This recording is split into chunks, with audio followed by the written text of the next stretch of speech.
Chapter 55। Vihaan एक नाजायज औलाद। इधर पार्टी में सारे लोग आए बस तमाशा देखे जा रहे थे और उन लोगों को तो और मजा आ रहा था क्योंकि उन लोगों को एक नया टॉपिक मिल गया था बात करने का। और उसे पर से टॉपिक था देश का सबसे बड़ा फैमिली राठौर फैमिली के बारे में। तो वह सारे लोग बस अपनी आंखें और कानों को तेज कर यह सारे तमाशा देखे जा रहे थे। इधर रुद्राक्ष जल्दी से अपने फोन पर अक्षत को मैसेज करता है कि यहाँ पर जो भी तमाशा हो रहा है और यहाँ का जो भी खबर मीडिया वाले के पास पहुँचा है वो जल्दी से इस खबर को न्यूज़ चैनल से हटा दें। तो अक्षत उधर से मैसेज करता है ओके बॉस।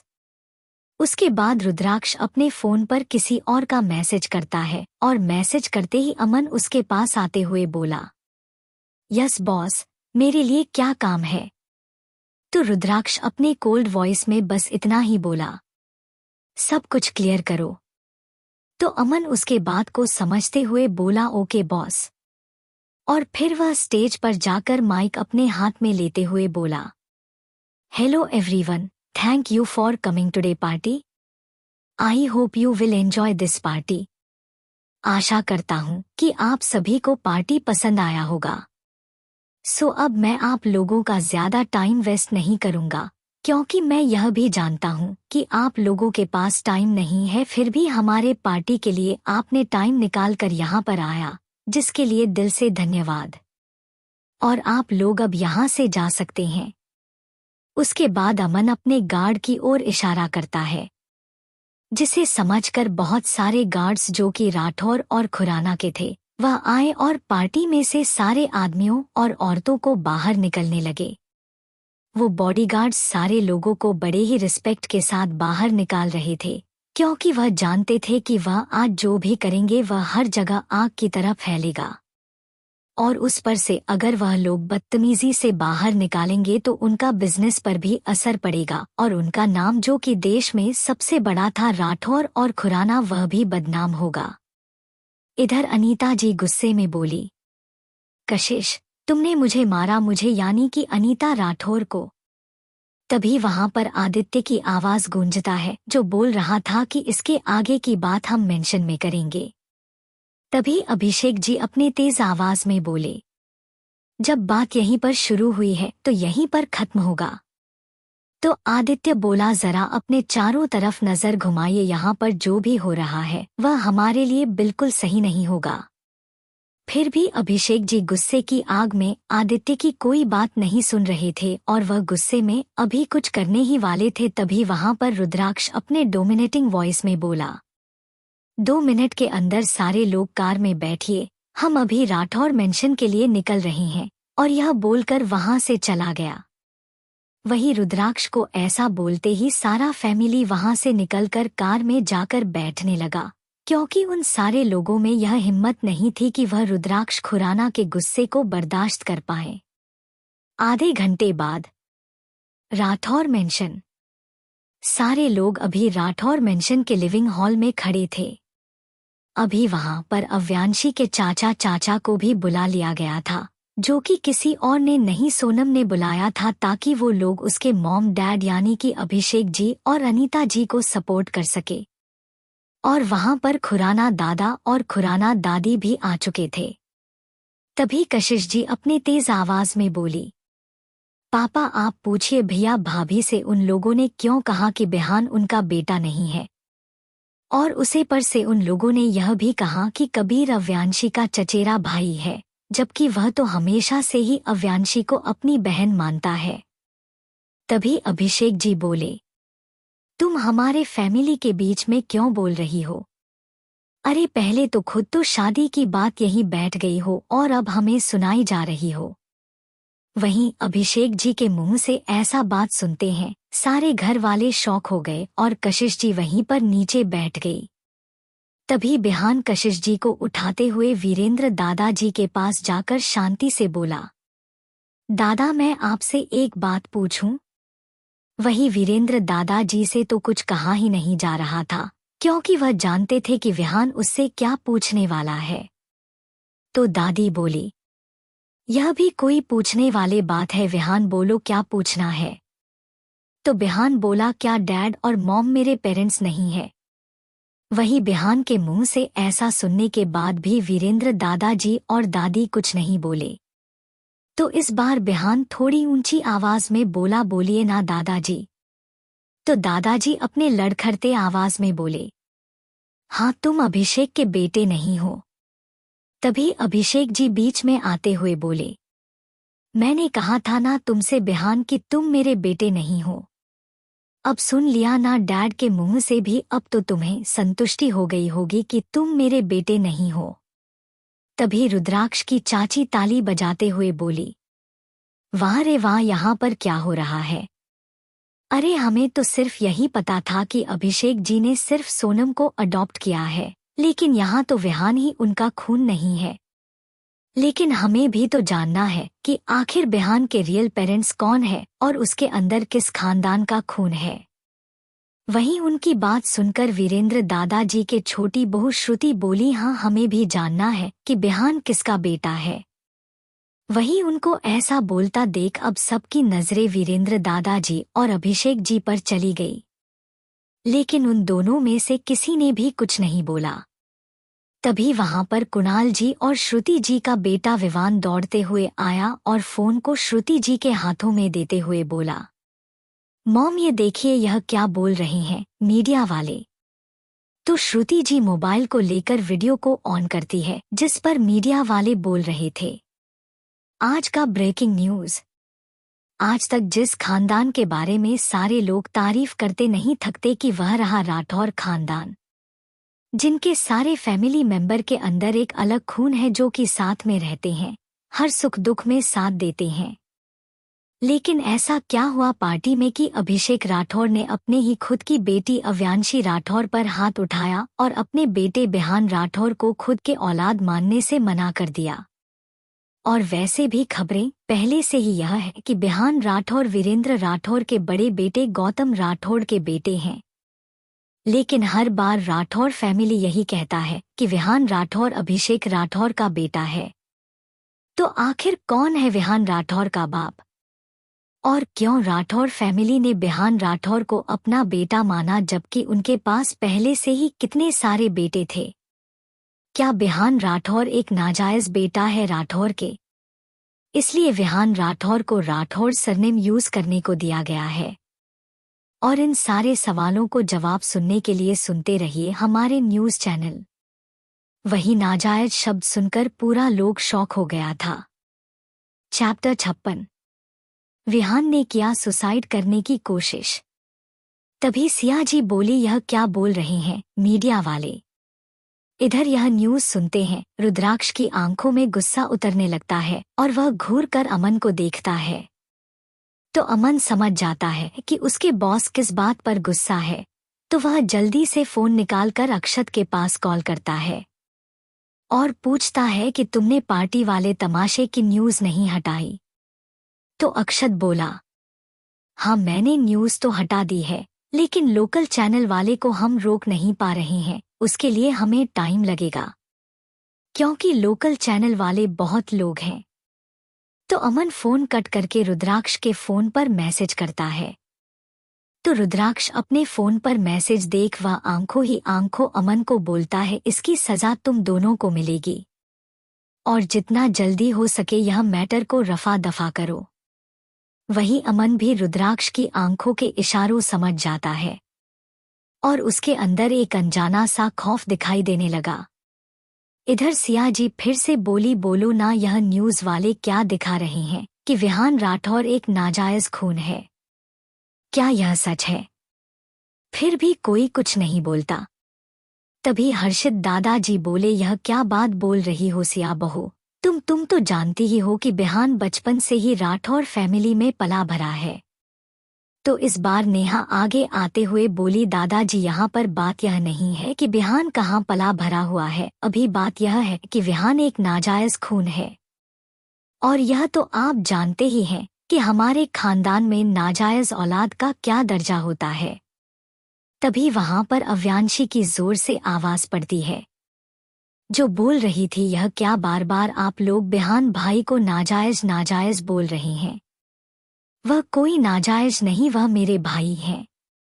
तो नेहा भी अव्यांशी के आगे आते हुए बोली, तुम्हारे कहने से एक नाजायज औलाद को राठौर फैमिली के अंदर दर्जा नहीं मिल जाएगा, उसे भी यह घर छोड़कर जाना होगा। यही ना रूल है खुराना और राठौर का, क्यों दादाजी? तो हर्षित दादाजी बोले, बस एकदम चुप नेहा, और एक शब्द नहीं। तो नेहा बोली, क्यों दादाजी, अब आप मुझे क्यों रोक रहे हैं? जब सालों पहले उन्हें घर से बाहर निकाला जा रहा था तो आप नहीं रोके। उसे समय अगर आप कुछ बोले होते तो आज वह मेरे साथ होते। तो इस बार माया दादी जी बोली, नेहा यह तुम कहाँ की बात कहाँ ले जा रही हो? तो इस बार नेहा चिल्लाते हुए बोली, वाह दादी, अब आपको भी लगने लगा कि मैं इस बात को कहाँ ले जा रही हूँ। लेकिन जो मैं बोल रही हूँ वह सच तो है ना? आप लोगों ने सालों पहले मिलकर एक फैसला लिया जिसे मैंने चुपचाप मान लिया, और आज फिर से वही दिन आया है और आप लोगों को वही फैसला लेना है, लेकिन आप लोग वह फैसला नहीं ले पा रहे हैं, क्यों? बोलिए ना दादी जी, बोलिए। तो इस पर माया दादी जी चिल्लाते हुए बोले, क्योंकि बिहान किसी का नाजायज औलाद नहीं है, समझी? तो नेहा हंसते हुए बोली, तो फिर बिहान किसका बेटा है दादी माँ? तो माया दादी चुप हो गई। तो नेहा सिया जी को देखते हुए बोली, चाची सालों पहले आप भी वहां थी, तो अभी आप फैसला लीजिए क्या करना है विहान का। तो शिया जी माया दादी को देखते हुए बोली, माँ आप लोगों ने जो सालों पहले फैसला लिया था वही फैसला इस बार भी होगा। विहान को यह घर छोड़कर जाना होगा। तो अव्यांशी फिर से चिल्लाते हुए बोली, यह कभी नहीं हो सकता, मेरे होते हुए बिहान भाई कभी यहाँ से नहीं जाएंगे। और वह फिर आई और बिहान के हाथों को पकड़ अपने साथ वहां से लेकर जाने लगी। तभी सिया जी जोर से बोली, विहान को तो इस घर से जाना ही होगा, और जब तक वह यहाँ पर है उससे कोई बात नहीं करेगा, और जो भी उससे बात करेगा उनके सारे रिश्ते राठौर और खुराना के साथ खत्म हो जाएगा। वही सिया जी की बात सुनकर सारे लोगों को शौक लगा। इधर अव्यांशी को तो उनकी बात सुनकर कुछ फर्क ही नहीं पड़ा। वह विहान के हाथों को पकड़ अपने रूम की ओर चल पड़ी, और थोड़ी देर में वह अपने रूम में पहुंचकर अंदर से गेट लॉक करके विहान को बेड पर बैठाते हुए बोली, भाई आप उन लोगों की बातों पर ध्यान मत दो, बस आप याद रखो कि कैसे बचपन से आपने मुझे इतने बड़े किए हैं, और आप ही तो कहते हो कि आपको किसी से फर्क नहीं पड़ता सिवाय मेरे से। हाँ, तो मैं आज कह रही हूँ कि आप ही मेरे भाई हो और राठौर खानदान का बेटा। वही बिहान बस चुपचाप अव्यांशी की बात सुन रहा था। उसे देखकर ऐसा लग रहा था जैसे वह अपने होश में नहीं है। तभी अव्यांशी बोली, आप यहीं पर बैठे रहो, मैं अभी आपके लिए खाना लेकर आती हूँ, और फिर वह वहां से चली गई।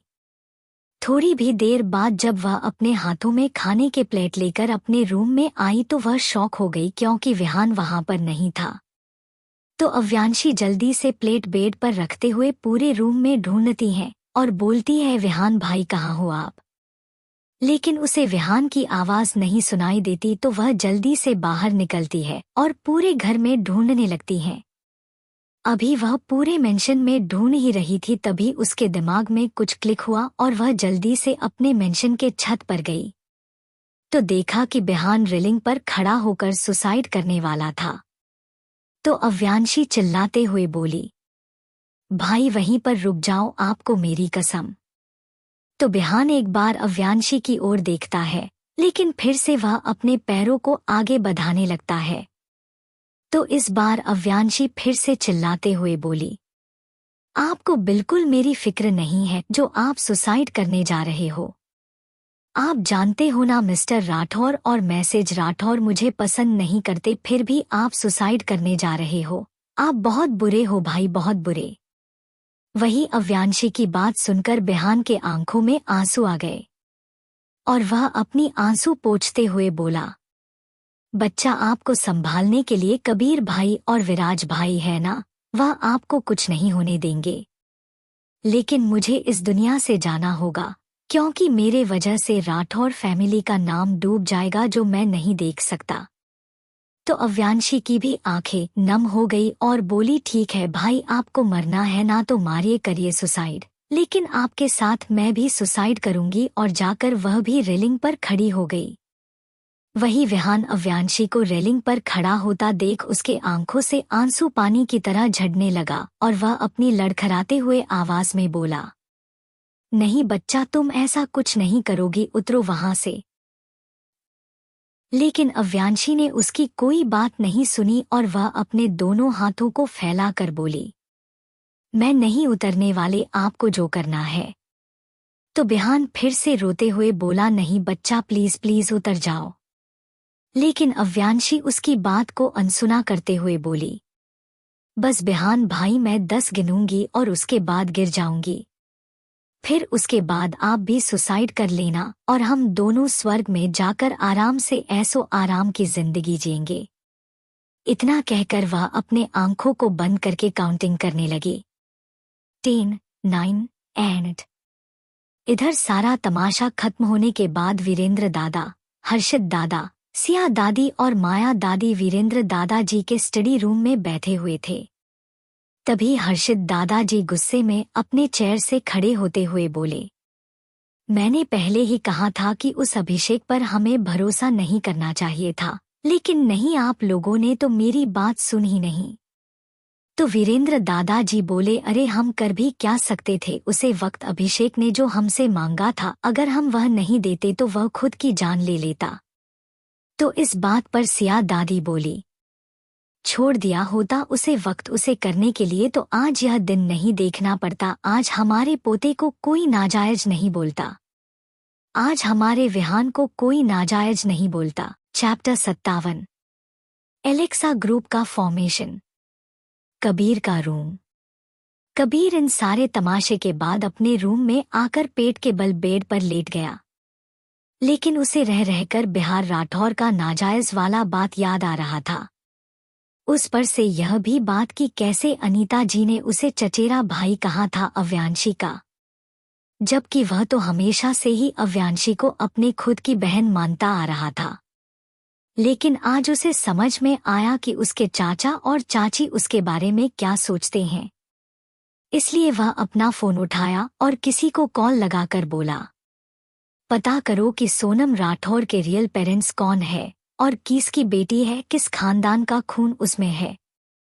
और फिर फोन काटकर बेड पर फेंक देता है और फिर अपने इमोशनलेस फेस के साथ बोला, अभिषेक राठौर और अनीता राठौर, अब तक तो मैं आप लोगों को अपनी बहन का माँ बाप समझकर छोड़ देता था, लेकिन अब नहीं। आपने जब इतने लोगों के सामने अव्यांशी बच्चा पर हाथ उठाया तो पता है मेरे दिल को कितना दुख हुआ। लेकिन आप दोनों को तो देखकर ऐसा लगता ही नहीं है कि आप दोनों को गम है अव्यांशी के कुछ होने से। और आप लोगों ने उतने सारे लोगों के सामने तमाशा क्रिएट करते हुए विहान को अपना खुद का औलाद बताने से मना कर दिया, जिसके कारण आज उसे नाजायज औलाद कहा जा रहा है। लेकिन मैं तो यह सोच रहा हूँ कि बिहान आपका खून नहीं था, इसलिए आपने उसके साथ बचपन से कितना खराब बिहेव किया। लेकिन सोनम आखिर है कौन जिसके लिए आप दोनों अपनी जान छिड़कते हैं? वह तो आपकी खुद की औलाद भी नहीं है, फिर भी आप दोनों उसके लिए कुछ भी करने को तैयार रहते हैं। अब मैं इस रहस्य को जान कर रहूंगा कि आखिर आप दोनों सोनम से इतना प्यार क्यों करते हैं। और यह सब कहते वक्त उसकी आंखों में एक जुनून था, जैसे वह यह काम जरूर करेगा। खुराना मेंशन। आदित्य का स्टडी रूम। आदित्य रुद्राक्ष से बोला, यह चल क्या रहा है? क्या सच में बिहार राठौर का खून नहीं है? रुद्राक्ष बोला, आप यह सोच रहे हैं, लेकिन मैं यह सोच रहा हूँ कि विहान कैसे जी रहा होगा एक नाजायज औलाद का टैग लगने पर। तो आदित्य बोला, सालों पहले यह सिचुएशन खुराना के साथ आई थी। तब हमने उसे सिचुएशन को बहुत अच्छे से हैंडल किया था और उन्हें हमने दूर कर दिया। और उसके हिसाब से देखा जाए तो विहान को भी राठौर फैमिली को छोड़ना होगा, साथ साथ राठौर सरनेम को भी। तो रुद्राक्ष बोला, क्या अव्यांशी विहान को छोड़ देगी? तो आदित्य बोला, जितना मैं उसे जानता हूँ वह अपनी जान दे देगी, लेकिन विहान को कभी नहीं छोड़ेगी। तो रुद्राक्ष बोला, वो तो मुझे भी पता है। आप एक काम करो, विहान का DNA टेस्ट करो। तो आदित्य बोला लेकिन उसके लिए उसके बालों का सैंपल चाहिए। तो रुद्राक्ष बोला वह मिल जाएगा। और उसके बाद वह आदित्य के स्टडी रूम से निकलकर अपने रूम में चला गया और फिर ड्रॉर से एक फोटो निकालता है जिसमें एक 25 से 30 साल का आदमी एक लड़के को गोद में उठाया हुआ था और वह लड़का एक्सप्रेशन लेस इमोशन के साथ उस इंसान को देख रहा था। तभी रुद्राक्ष उस फोटो पर हाथ फिराते हुए बोला, मैंने कहा था ना कि सारी औरतें एक जैसी होती है जिसे सिर्फ पैसों और पावर से मतलब होता है। लेकिन किसी लड़की के आने से मुझे थोड़े समय के लिए लगा कि शायद अभी भी कोई लड़की है जिसे इस चीज से मतलब नहीं है। लेकिन शायद मैं गलत था, क्योंकि आज फिर वही देखा जो सालों पहले आपके साथ हुआ था। अगर बिहान सच में एक नाजायज औलाद है तो आज फिर एक औरत ने पैसों के लिए अपने जिस्म को बेच दिया और उसी का नतीजा है आज हमारे पास विहान। और फिर रुद्राक्ष की आंखों से एक तक आंसू चुकर फोटो पर गिर पड़ा। इधर राठौर मेंशन के बार रूम में अव्यांशी बोतल में से शराब निकालकर गिलास में डालकर एक आदमी के पास ले जाते हुए बोली, ये लो और इसे गटक लो, लेकिन यह हमेशा याद रखना कि आज जो किया वह आप दोबारा कभी नहीं करेंगे। तो वह आदमी उसके हाथ से शराब का गिलास लेकर एक ही बार में पूरा शराब घटक जाता है और फिर उसे गिलास को वही मेज पर रखकर खड़े होते हुए अपने दोनों हाथों से दोनों कान पकड़कर बोला, सॉरी ना बच्चा, मुझे माफ कर दो, प्लीज इस बार माफ कर दो, आइंदा से कभी नहीं करूंगा। तो अव्यांशी उसे इंसान से मुंह फेर कर दूसरे और खड़े होते हुए बोली, अगर आज मैं नहीं होती तो आप आज क्या कर लिए होते बिहान भाई। तो वह दूसरा आदमी जो कोई और नहीं बिहान था, वह अव्यांशी के पास आकर उसको गले लगाकर बोला, प्लीज इस बार अपने भाई को माफ कर दो, प्लीज बच्चा माफ कर दो। तो अव्यांशी भी उसको टाइटली हग करते हुए बोली, सिर्फ इस बार माफ कर रही हूं, अगली बार नहीं। तो बिहान बोला, ओके बाबा, लेकिन आज तुमने जो हरकत की उससे मैं तुमसे काफी ज्यादा नाराज हूं। और वह सीन याद करने लगा जब अव्यांशी छत पर रेलिंग से खड़े होकर काउंटिंग कर रही थी, 6, 5, 4, 3। तभी वह एक झटके में हवा में उड़ने लगी, क्योंकि विहान ने रेलिंग से उतरकर जल्दी से उसके पास आते हुए उसको अपने गोद में उठा लिया था। लेकिन अव्यांशी अभी भी अपनी आंखें नहीं खोली थी और वह उसी तरह बोली, कितना मजा आ रहा है हवा में उड़ने में, लेकिन ऐसा क्यों लग रहा है जैसे किसी ने मुझे उठाया हुआ है। तुझे क्या अव्यांशी, तेरा पैर तो नहीं दर्द कर रहा है ना चलने में। तभी उसके कानों में विहान की आवाज गई, जो बोल रहा था कि अपनी यह नाटक बंद करो, देखो अब मैं उतर आया हूं तो तुम भी अपने इस नाटक को बंद कर सकती हो। तो अव्यांशी जल्दी से अपनी आंखें खोलकर विहान को देखती है और फिर से अपनी आंखों को बंद कर लेती है, जैसे कह रही हो कि अब छत से मुझे मेरे रूम में आप ही पहुंचाओ, क्योंकि आप ही के वजह से मैं लिफ्ट से न होकर सीढ़ियों से ऊपर आई थी तो मेरा पैर दुख रहा है। वही उसकी बात समझकर विहान भी अपने फेस ना समझी में हिलाया जैसे इसका कुछ नहीं हो सकता और मुस्कुराते हुए अव्यांशी को लेकर उसके रूम की ओर बढ़ गया। अभी यह सब सोचते वक्त विहान के फेस पर एक प्यारी सी स्माइल थी। तभी उसे अव्यांशी की आवाज सुनाई दी, जो बोल रही थी कि सपने से निकलोगे भी कि नहीं, कहीं आप सपने में ही तो नहीं किसी लड़की को किस कर रहे हो। वही उसकी बात सुनकर विहान आंखें फारे अव्यांशी को देखने लगा। तभी अव्यांशी फिर से बोली, क्यों मुझे ऐसे घूर रहे हो, सोना नहीं है आपको। और फिर आकर विहान को पकड़कर उसके रूम में ले जाने लगी, क्योंकि विहान को ने शराब पिया था। और फिर बिहान के रूम में लाकर उसको बेड पर लेटा देती है। तभी बिहान उसके हाथ को पकड़कर बोला, नींद नहीं आ रही है बच्चा। तो अव्यांशी जाकर बिहान के सर को अपने पैर ऊपर रखकर उसके सर को दबाने लगाती है और धीरे धीरे विहान की नींद लग गई। वही जब अव्यांशी ने यह फील किया कि बिहान सो गया है तो वह धीरे से उठी और उस रूम को बाहर से लॉक करके अपने रूम में चली गई। और अपने रूम में जाकर जल्दी से लैपटॉप ऑन करके बेड पर बैठ गई और फिर एक एलेक्सा नाम का आईडी क्रिएट करती है और फिर उसे आईडी पर एक मैसेज लिखती है कि जिस किसी को भी जॉब की ज़रूरत हो वह इस आईडी पर मैसेज और मेल करे और हम उसे जॉब और पैसा देंगे। बदले में हमें सिर्फ एक चीज़ चाहिए, वह है लॉयल्टी। और यह मैसेज लिखकर वह सेंड कर देती है।